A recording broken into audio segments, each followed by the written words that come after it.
Ilang beses ka ba pwedeng matalo bago ka tumigil? Paano kung 10 beses kang sumemplang? Mag-I rest my case, your honor ka na ba? O mas lalo ka pang magpapakita ng ebidensya ng tiyaga? Walang instant na sagot, kaya iisa-isahin natin yan. Ako po si Win Gatchalian at welcome sa For the Win, ang panalong-panalong podcast para sa mga lumalaban, bumabangon at siyempre mga nagwawagi.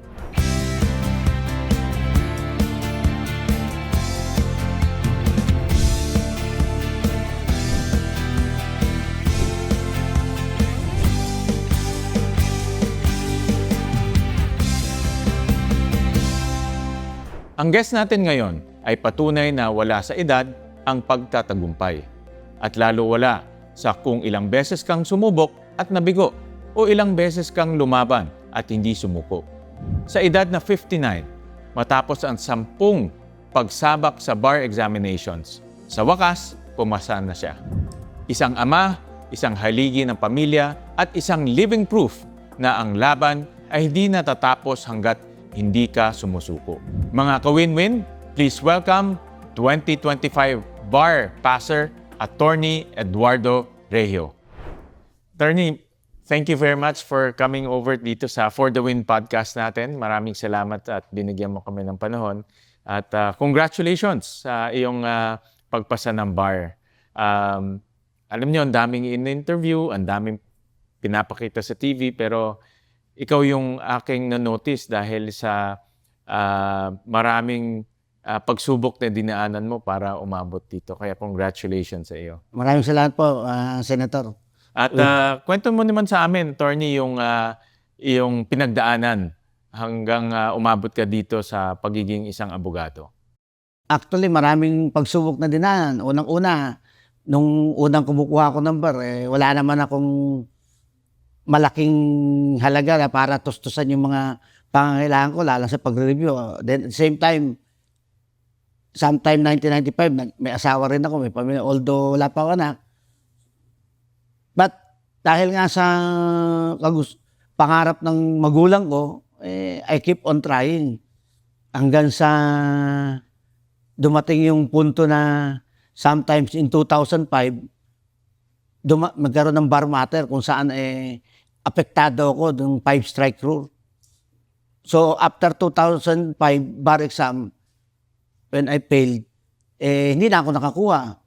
Then I keep on praying na sana sometime, someday, malip yung bar matter number 11. And it so happened, sometime in 2013, there was news coming from the Supreme Court that bar matter number will be lifted. So that's why after it was lifted in 2014, nag-enroll na ako ng repressor course. Then I try to take the bar again sometime in 2015. But unfortunately, hindi pa rin pinalad. Ginapos pa rin, 72.93. So sabi ko, try uli, repress ako. Sa ibang school naman. But in 2017, after I file na doon na nag-umpisa naman masira yung cornea ko. So medyo hirap na ako magbasa. Since pag-file na ako at hindi ko alam kung malulunasan yung matutuluyan ng mabulag yung kaliwa ko. So meron ka ng disability. Oo. So tinuloy ko na lang despite the fact na mahirap. Bumagsak din dahil nga talagang hindi ko na halos mabasa yung then handwritten pa. So in 2019 na-operahan ako, cornea transplant. After ng operation, nag-enroll ako ng repressor course ulit. Sabi ko, I'll try for the last time. Unfortunately, after ng repressor, biglang dumating yung pandemic. So, di natigil na naman. Andiyan yung work from home yung mga trabaho, hanggang sa nakabalik nung uli. Then, walang bar exam ng 2020. 2021, bar chair si Justice Leonen. Kaya lang, hindi pa rin natuloy. Although nag-enroll ako, hindi rin ako nakapag-apply.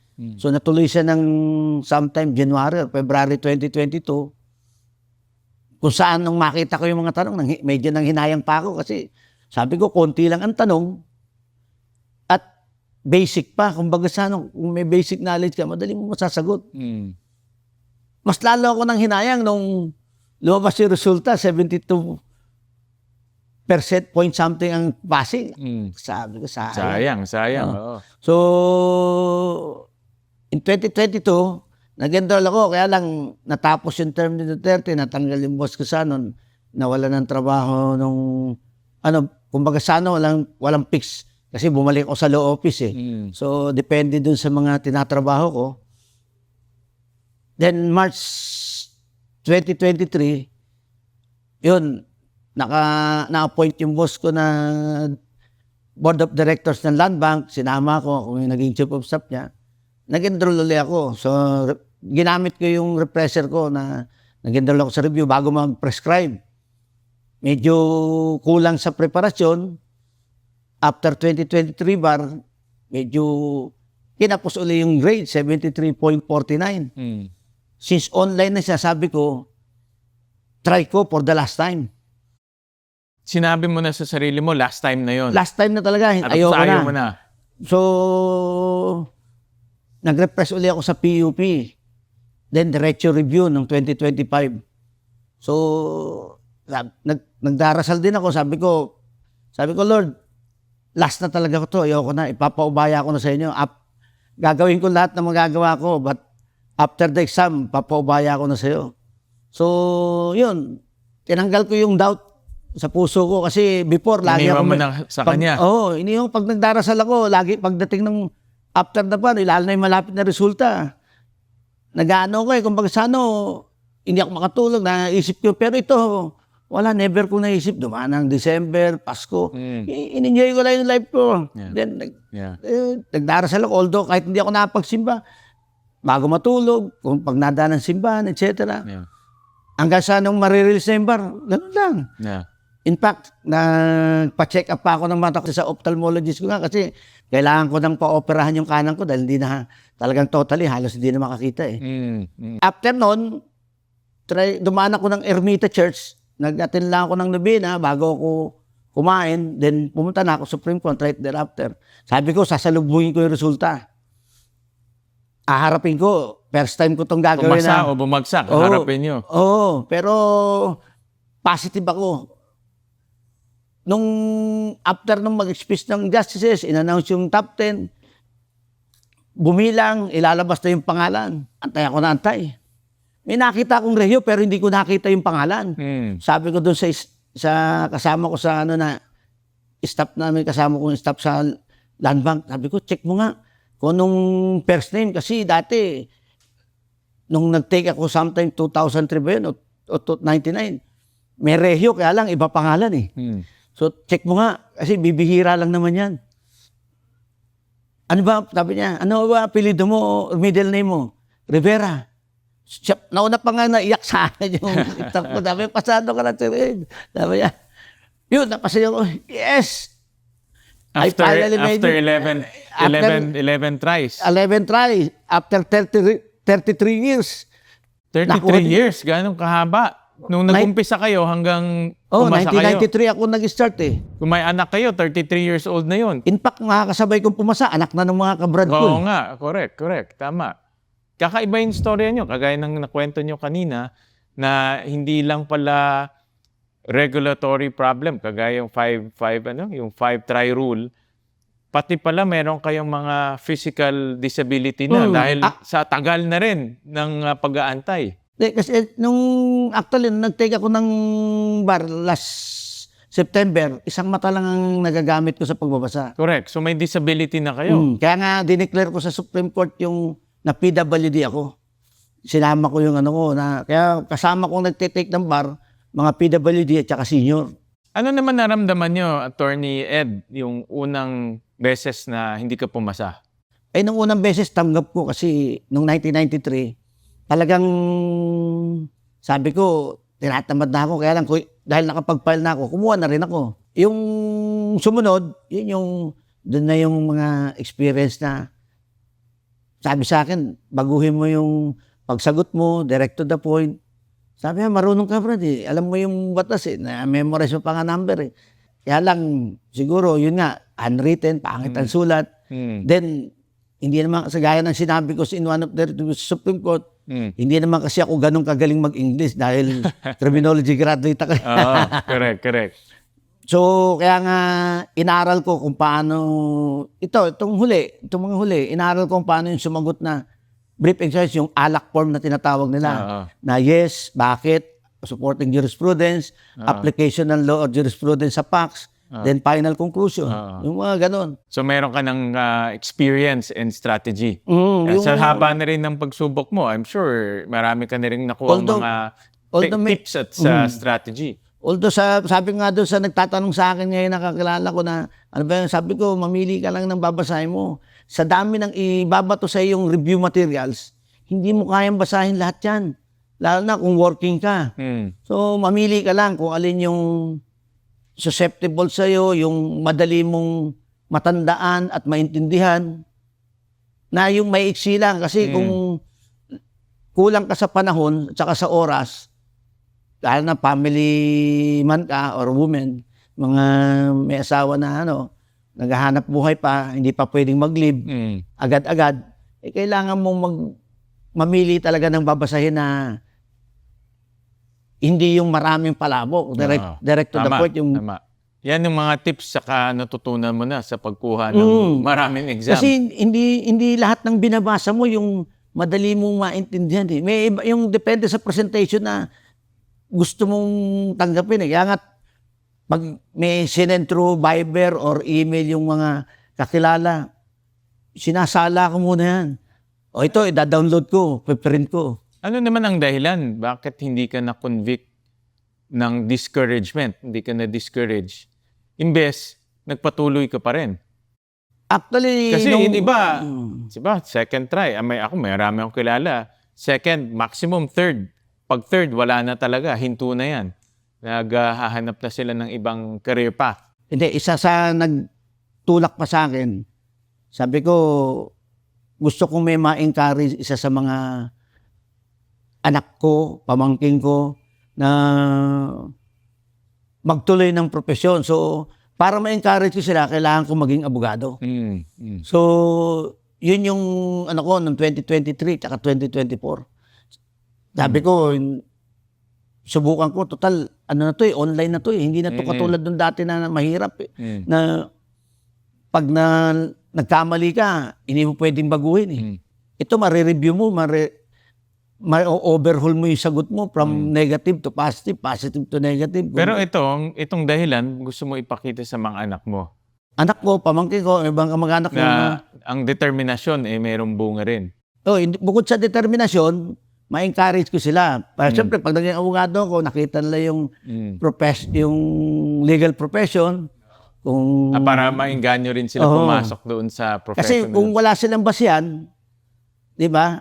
Kung lahat naman ng bagay, minsan nagkakaroon tayo ng basis kung bakit gusto nating gawin eh. So, yun yung isa sa bukod dun sa talagang pangarap ko na Then at the same time, later on, kung tinamad na ako mag-apply ng mag-work for private, government, pwede ako mag-private practice. Meron ka bang lumabot ba sa punto na gusto mo na mag-file ng motion to quit? Huminto na talaga, ayaw ko na. At ano yung dahilan naman kung bakit ka nagdiretso o nag-quit? Actually, nung after 2023, sabi ko last na yon. Kasi nakakapagod din. Hindi na tayo... Pang-ilan subok mo na yun? Pang-10 yun. Nung 2023. Nung 10 sabi mo na ayaw mo na. Ayaw ko na sana. Kaya lang, parang nung makita ko yung resulta, hindi siya pababa eh. Pataas eh. So, 73.49, konti na lang. Na overconfident lang siguro ko noon. Tsaka sabi ko, try ko uli for the last time. Pag talaga ito, last time na talaga ito, sabi ko, ayoko na. So, kaya nag-repress uli ako sa PUP. Kayo ba, attorney, sa alam nyo, kayo ba ang pinakamaraming exam bar exam na nakuha? At, hindi ko alam kasi. Kasi kung kayo, pwede kayo mag-Guinness Book of World Records. Ano naman yung mas mabigat sa inyo, attorney? Yung mga nagsasabi na, bumagsak ka, o yung mga nagsasabi na kukuha ka na naman ng exam, di ba? Kasi minsan mabigat pag may nakakausap ka. Assuming, let's say, nung pang-7 o pang-8 mo na, pag kukuha ka, marami ring nagtataka. Bakit ka na naman kukuha? Di ba? Oo. Although talagang dumarating yun, hindi nawawala yun. Pero dapat mo silang unawaan kasi sila mga layman, hindi nila alam Oo. yung Hirap. legal profession. Tsaka hirap na dinadaanan. Sabi nga ng isang namayapa ng Dean, si Dean Riano, makatapos ka lang makapag-take ng bar, maging proud ka na. Kasi hindi lahat ng tao nabibigyan ng pagkataon para kumuha ng bar exam. Mm. Taking the bar is a privilege, not only passing. Despite the fact na mag-fail ka, Basta nag-exam ka lang, Oo, malaking bagay kumbaga na. sa ano, Umabot ka na doon. oo. Ikaw na. Kaya nga, sabi niya, try uli. Kaya nga naging ano ko ron, nung in-interview ko siya, sabi ko, habang buhay may pag-asa. Tama yun. Tama. Yun ang dapat marinig ng mga televiewers natin na try and try until you die. Pero meron nga akong isang sinabi doon before na sabi ko, siguro may kailangan akong baguhin. Pero tama ko kayo. Dapat rin yung try and try, ina-analyze mo rin kung ano yung nangyaring mali o ano yung dapat gawin na tama. Diba? Kung hindi, Pati sa pag-uugali ko, may binago ko. Kasi sabi ko, nung mayabang ako talaga nung ano, pati ngayon, pagsagot. hindi ka naman gaano kayabang eh. Nakita ko. Sabi ko, kailangan kong tanggalin yung yabang ko, tapos yung maging mapagpakumbaba ka na, yung konting ano mo, porkit sasagutin mo, huwag mo nang patulan, wala mawawala. At least hindi ka may stress, masaya kang namumuhay. Tama yun. Pag pinatulan mo, may stress ka lang eh. Tama. Tapos pag napaaway ka, magkakaso ka pa. Correct. Recess na muna. Tuloy natin ang kwentuhan after this short break. Sino ba sa inyo ang hindi pa nare-reject? Sana all. Okay. You will never truly know yourself or the strength of your relationships until both have been tested by adversity. Kaya importante talaga yung challenge in everything. Doon mo lang talaga malalaman yung capability mo at galing mo. Kung hindi ka na-challenge, hindi mo alam kung magaling ko. I want to inspire the youth to dream big and to never give up, even when faced with rejection. When you dream big, kasama na talaga dyan ang rejection. Kung may ambition ka, you wanna go far, you also have to prepare yourself that it's not going to be easy. Dating talaga yung failures dyan. Normal yan. Kung wala kang dreams, wala ring failures. Hindi rin maganda yun. I've failed over and over and over again in my life. And that is why I succeed. Just to stand up after failing is already a form of success. Success is not final. Failure is not fatal. It is the courage to continue that counts. Your attitude and your heart is the most important. Importante may puso kang tumindig ulit, lumaban. By that alone, that's already considered a success. Kahit ilang beses ka ma-reject, huwag kang panghihinaan ng loob. Ang importante, bumangon tayo kaagad, analyze natin anong nangyari, at laban kaagad. Kaya tayo nabubuhay dahil we fight another day. Session resume. Balik na tayo sa kwentuhan. Kasama pa rin natin si Attorney Eduardo Reo. Pumunta naman tayo, Attorney, sa personal. Bilang isang ama, paano niyo pong ipinapaliwanag sa anak ninyo na ang pagkatalo, hindi ikinahihiya yun? Dahil lahat sa buhay naman ng tao, may natatalo, may nananalo. Ako, marami akong mga setback. Pero tulad niyo, ang pananaw ko, mga setback, dumadaan talaga yan sa buhay. Paano niyo naman pinapaliwanag sa inyong ama? In this context na try and try kayo. Hindi, nakikita naman nila na kahit na nung downfall, hindi ako sumusuko. Kahit sa buhay na yun, sabi ko, pagtyaga niyo muna to, ito lang muna baon nyo. Wala tayong ano ngayon. Andyan yung, minsan, nung sa panganay ko na medyo wala masyadong kita, kapos yung sahod. Andyan yung, ibenta ko yung kung ano yung alaga ko. Ayan, benta ko muna to. Benta ko sa ito, pandagdag lang ng tuition ng anak ko. Ang ano ko sa kanila, not natural lang yan. Hindi naman labang panahon. Nasa ilalim ka. Minsan, nasa Oo ibabaw nga, ka rin. correct. Kailangan lang, sipag at syaga lang. Oo. Tsaka tuloy-tuloy lang. At huwag mawawala ng pag-asa. Oo. Tsaka always think positive. Mm. Kasi the more na mag-iisip ka ng negative, the more na panghihinaan ka ng loob. Kayo ba nung yung ibang mga tries yun, yung hindi kayo pumasa, meron bang punto doon na sinabi nyo na tama na ito?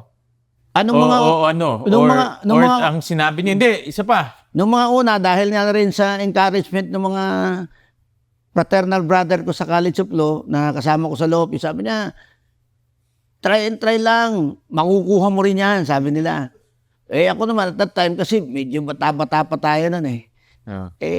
Kuha lang kuha hanggang sa yun nga, Pero dumating yung yung bar 33 years, matagal-tagal rin yun, 3 dekada yun. Matagal din kasing yung bar matters, 10 years din yun eh. From 2005. Yung five Strike rule eh. Oh, 5 strike So, rule. 10 taon din halos yun. So, kaya from 2005 to 2015. Sa lahat ng pagkabigo ninyo, attorney, meron ka bang natutunan na hindi matututunan sa makakapal na law books? Siyempre, talagang andyan yung babagsak ka, tapos wala ka pang masyadong, nagkautang ka pa nung kumuha ka. Pero dahil sa pagsisikap... dahil dito sa nagkautang pa kayo? Hindi, before, nung mga una. Mga una, pero nagkautang kayo dahil dito sa pag-exam nyo sa bar at pagre-review. Ngayon, hindi. Oo. Kasi maganda naman ng... Nung bata-bata kayo siguro. May mga panahon na gano'n. Hanggang sa... Isang pagsubok rin yun. Biro nyo, kuha kayo ng exam, pero utang rin kayo ng utang dahil nagre-review, di ba? I'm sure meron kayong refresher course. Hingi ng tulong sa mga kabrad, yung mga fraternal brother. Brad, baka pwede mong sagutin yan. May mga pagkakataon na gano'n. Sabihin sa'yo, Brad, sagot ko na yung review mo sa Sa mga taong feeling nila nahuhuli sa buhay, attorney, ano naman ang pwede nyo maipayo sa kanila? Dapat sa mga taong nawawalan na ng pag-asa o dapat manalangin lang kayo at magtiwala sa sarili nyo. Kayo ba, religyoso ba kayo, attorney? Religyoso ko, kaya lang binago ko. Dati kasi palasimba ko. Na kaya lang para bang binago ko, siguro gagalit ang Diyos sa akin, simba ka ng simba. Hindi ko naman ginagawa ng tama yung So, buhay. Sinasabuhay. Wala sa gawa. So ngayon, kahit hindi ako nagsisimba, isinasabuhay ko at saka isinasa puso ko. Tama ho kayo. Importante yung isabuhay yung... Oo, kaya nga nung sabi ko... yung salita ng Diyos. Minsan, sinasabi lang natin, ganito, nasisimba tayo, gano'n. Hindi.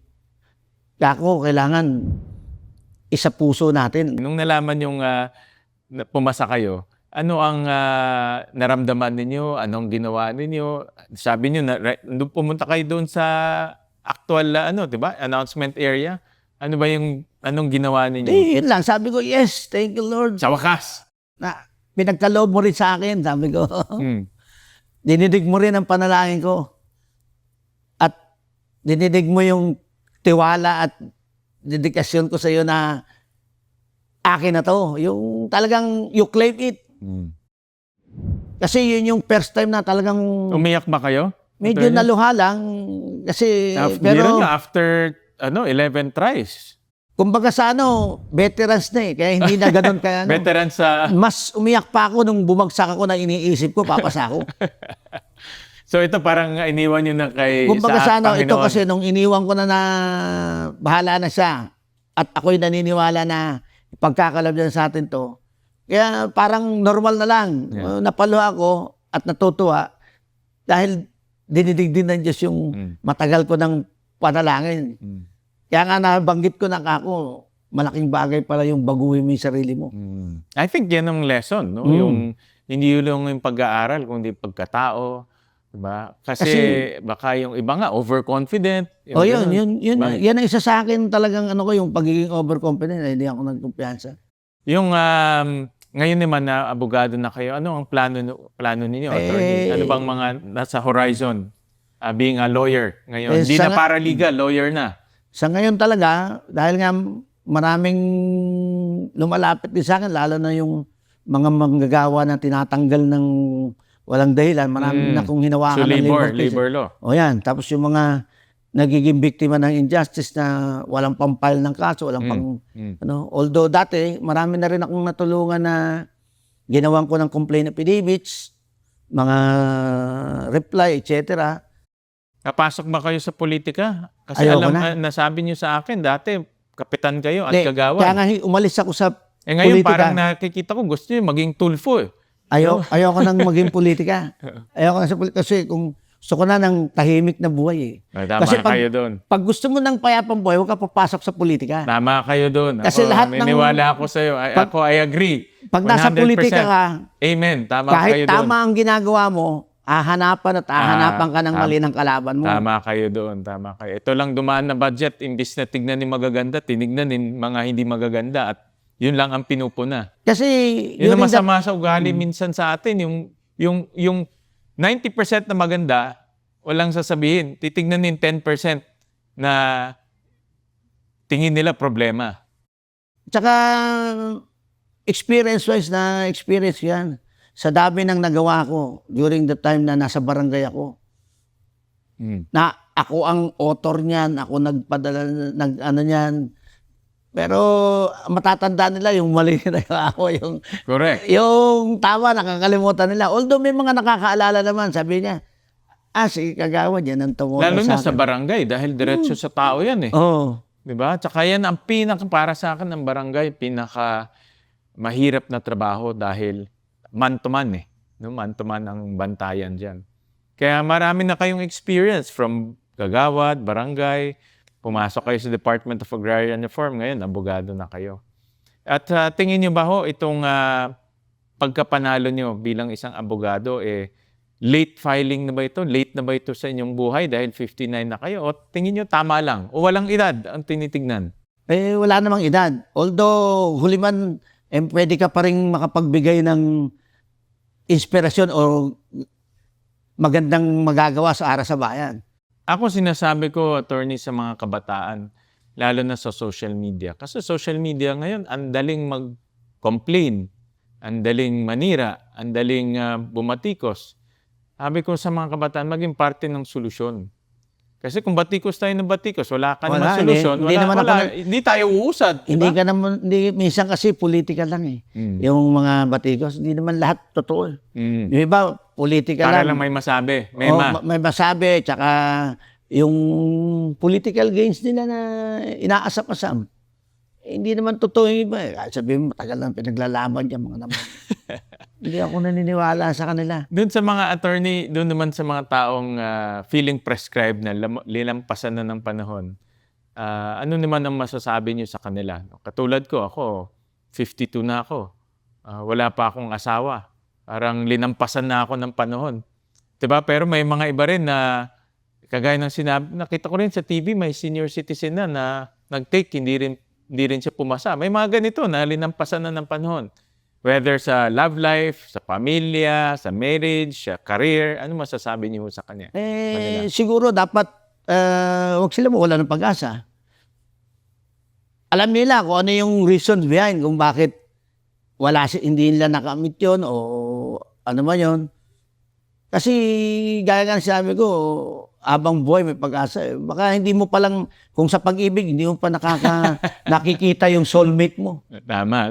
Sana ganun. Oo, Sana tapos ganun. kung sa karir naman, baka hindi para sa'yo, mag-isip ka ng iba. Attorney, ano naman ang definition ninyo sa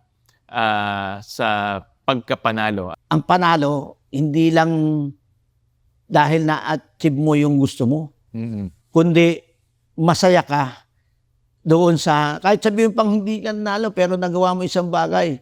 Halimbawa, tumulong ka lang sa isang tao. Yung isang tao na tinulungan mo, malaki pa sa sumaya. Umasenso. Malaking panalo na yun. Kasi kung umasenso siya, naging maayos ang buhay niya, parang nanalo ka na rin. Well, mga natutunan ko sa inyo, attorney, unang-una, try and try until you die. At pangalawa, natutunan ko sa inyo, ang material na bagay, hindi katumbas ng panalo. Maraming salamat, attorney, sa iyong oras. Thank you. Thank you, sir. Maraming salamat sa inyong pagpunta. Sa mundong sanay sa instant success, may mga panalong pinaghihintay, pinaghihirapan at pinipili kahit paulit-ulit masakit. Today's story is for everyone who feels late, left behind, or one failure away from giving up. Ang tagumpay ay hindi laging mabilis, pero kapag dumating, final and executory na. Don't forget to like, share, and subscribe para updated ka sa mga kwentong for the win. Ako po si Win Gatchalian at sa bawat pagsubok sa buhay, lagi niyo pong tandaan, manalig ka, laban lang for the win.